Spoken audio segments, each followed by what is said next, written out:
วันนี้เราจะมาเกี่ยไข่ปืน PCP เอาเนาะ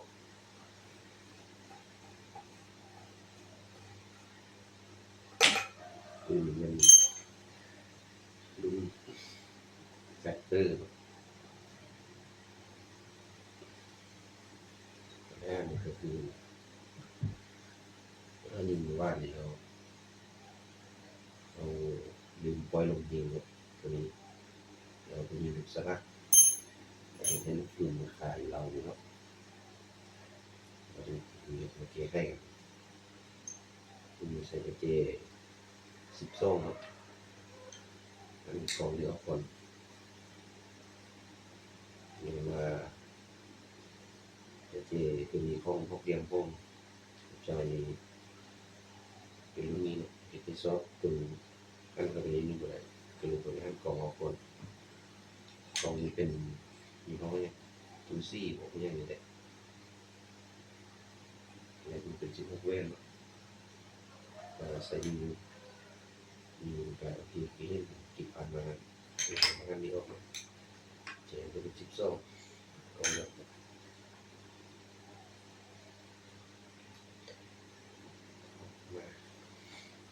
ที่นี่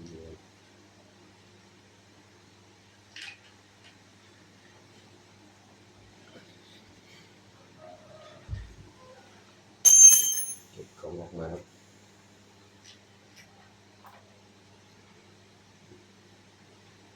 แล้วเราก็จะมาหั่นเราที่ออกมาเราที่เสร็จเก็บบอกหั่น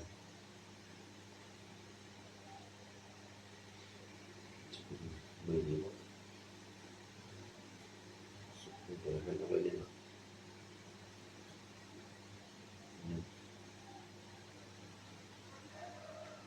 เราเลือกเราไป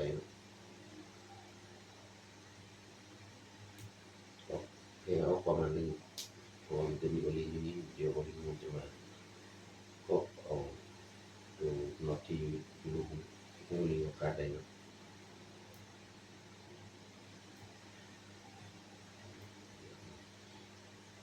จะเป็นเบอร์นี้จะเป็นนี้ก็เบอร์นี้ตรงนี้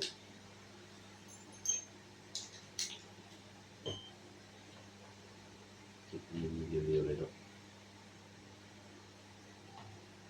ง่ายเกิน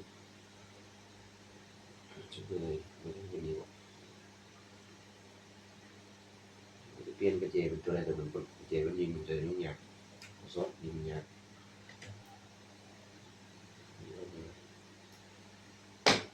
แล้วเราก็จากขั้นใหม่มาตอนนึงเราก็เราออกมาเลยครับจะเป็นแบบนี้เนาะเราเป็นเรา47ห้องโพลีกอนงานเยอะก็คือเรา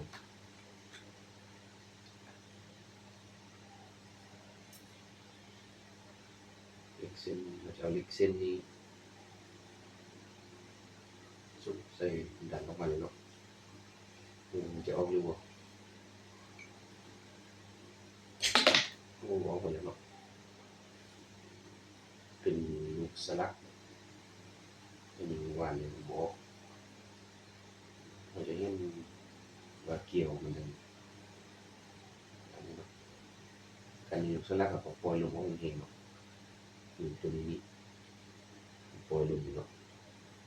เพื่อให้ของมันดันจะสู้โอลิกลักมันจะนักกว่า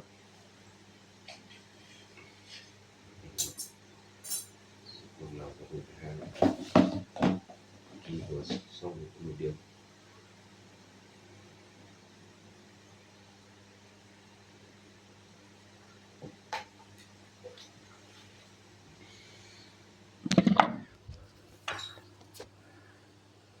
ปืนที่ยิงเอาไปเกี่ยวนี่ยังดีอยู่เนาะปืนที่เขาหาซื้อได้ประมาณเดือน1เดือน2เดือนเลยเนาะที่มันเป็นแบบนี้ย้อนว่า